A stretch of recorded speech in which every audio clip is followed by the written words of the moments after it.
بسم اللہ الرحمن الرحیم۔ سامعین، ناول کرونا وائرس اور انفلوئنزا میں کیا فرق ہوتا ہے؟ معمولی کھانسی سے شروع ہونے والی کرونا وائرس نے عالمی وبا کی صورت کیسے اختیار کی، اور ایک عالمی وبا کی صورت میں کرونا وائرس دنیا کی تہذیب و ثقافت کو کیسے متاثر کرے گی؟ کیا دنیا ایسی خطرناک عالمی وبا کے اثرات سے نمٹ سکے گی؟ کیا اس سے پہلے بھی کبھی دنیا نے ایسی خطرناک بیماری کا سامنا کیا؟ سامعین، یہ ہے دنیا میرے آگے میں آج کے سوالات جوابات جاننے سے پہلے آپ سے گزارش ہے کہ دنیا میرے آگے چینل کو سبسکرائب کرنا نہ بھولیں، تاکہ ہم آپ کے لیے ایسی بہترین معلوماتی ویڈیوز بناتے رہیں۔ سامعین، عالمی وبائیں کیا ہوتی ہیں، یہ کیسے پھیلتی ہیں، اور یہ دنیا کو کیسے متاثر کرتی ہیں؟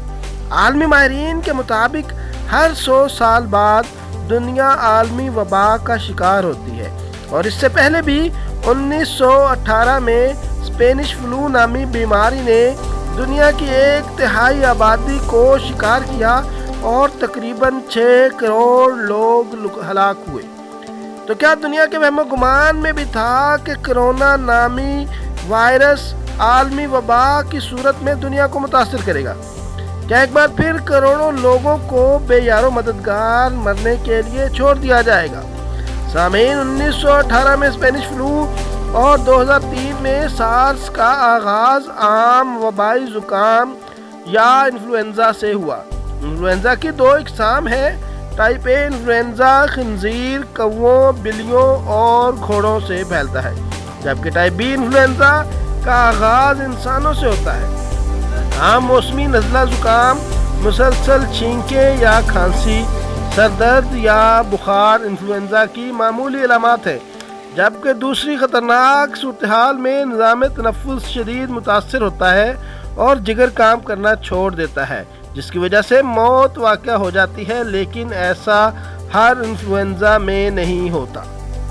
ساتھ ہی یہ بات بھی ذہن میں رہے کہ ایک عالمی وبا کی صورت میں انفلوئنزا صرف 1 ماہ میں دنیا کی 3 ارب آبادی کو متاثر کر سکتی ہے، کیونکہ انفلوئنزا کے جراثیم انتہائی باریک قطروں کی صورت میں کسی بھی متاثرہ شخص کے چھینکنے، کھانسنے، سانس لینے یا کسی جگہ کو چھونے سے صحت مند لوگوں کو منتقل ہو جاتے ہیں، اور علامات ظاہر ہونے تک متاثرہ شخص سے لاکھوں لوگ متاثر ہو چکے ہوتے ہیں۔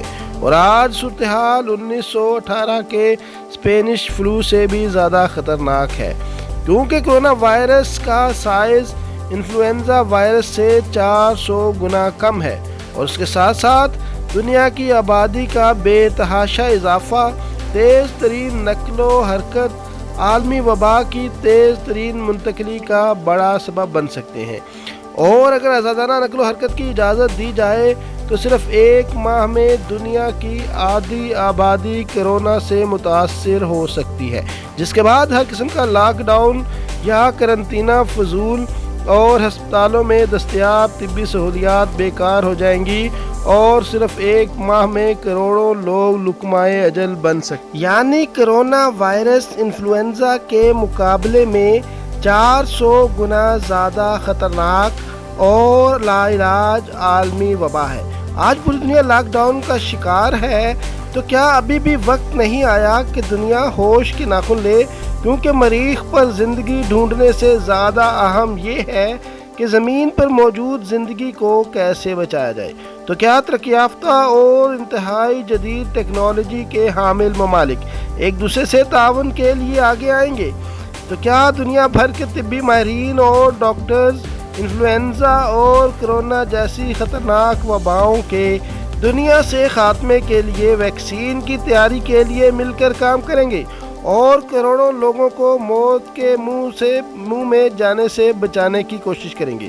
سامعین، ہو سکتا ہے ایسی ویکسین کی تیاری میں کچھ وقت لگ جائے، اور پھر اس کی غیر منصفانہ تقسیم بھی دنیا میں تنازعات کو بھڑکا سکتی ہے، لیکن اگر اس کے لیے ایک میکانزم بنا لیا جائے تو کچھ بھی ناممکن نہیں۔